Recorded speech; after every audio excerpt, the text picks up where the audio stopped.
নমস্কার, village cooking by Munmun রান্নার চ্যানেলে আপনাদের স্বাগত জানাই। আজ আমি রুই মাছের সবজি দিয়ে ঝাল টক বানানো দেখাবো। এখানে 400 মতো রুই মাছ নিয়েছি আর লবণ হলুদ মাখিয়ে 5 মিনিটের মতো রেখে দিচ্ছি। 5 মিনিট পর মাছগুলো ভেজে নেব। এরপর টকের জন্য রেডি করে নিয়েছি আলু, বেগুন, আম, টমেটো। এবার উনুনে কড়াই বসিয়ে কড়াইতে দিয়ে দিলাম পরিমাণ মতো তেল গরম হওয়ার জন্য। এবার তেল গরম হয়ে গেছে, এতে মাছগুলো এক এক করে দিয়ে দিচ্ছি ভেজে নেওয়ার জন্য।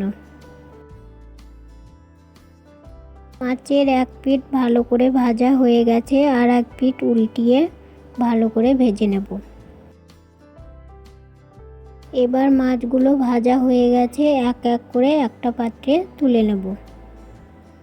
আরও মাছ আছে, এগুলো এক এক করে দিয়ে উল্টিয়ে পাল্টিয়ে ভেজে তুলে নিচ্ছি।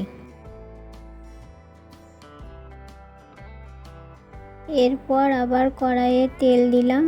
তেল গরম হয়ে গেলে এতে আমগুলো দিয়ে নেড়ে চেড়ে লাল লাল করে ভেজে নিচ্ছি। আমগুলো ভাজা হয়ে গেছে, একটা পাত্রে তুলে নিচ্ছি। এই তেলে দিয়ে দিচ্ছি সামান্য পরিমাণ 5 ফোড়ন, 2টো শুকনো লঙ্কা। এগুলো নেড়ে চেড়ে এর মধ্যে দিয়ে দিচ্ছি কেটে রাখা আলুগুলো নেড়ে চেড়ে দিচ্ছি।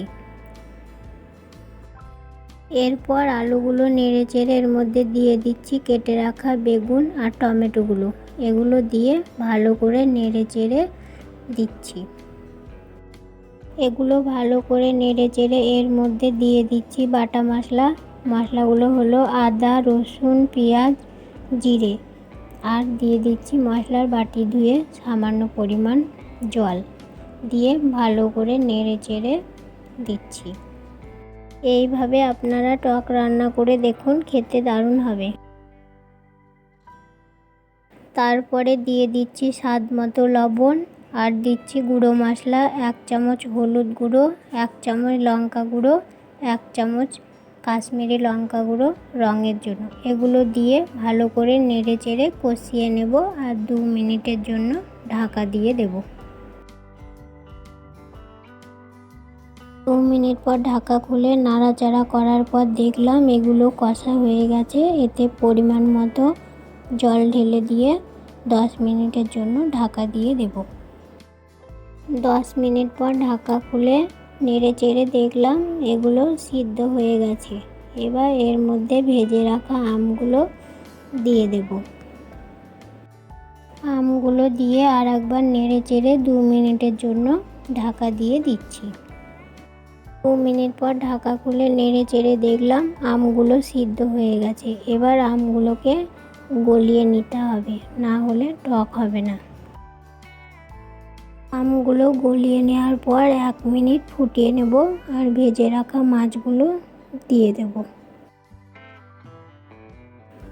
এবার মাছগুলো দিয়ে ভালো করে নেড়ে চেড়ে একবার ফোটার পর নামিয়ে নেব আর গরম গরম ভাতের সঙ্গে পরিবেশন করব। এই রেসিপিটা ভালো লেগে থাকলে একটা লাইক, কমেন্ট, শেয়ার করুন আর চ্যানেলটির পাশে থাকার জন্য সাবস্ক্রাইব করুন। আজ এই পর্যন্তই, ফিরে আসবো নতুন কোনো রেসিপি নিয়ে। সবাই ভালো থাকবেন, সুস্থ থাকবেন। আমার সঙ্গে থাকার জন্য ধন্যবাদ।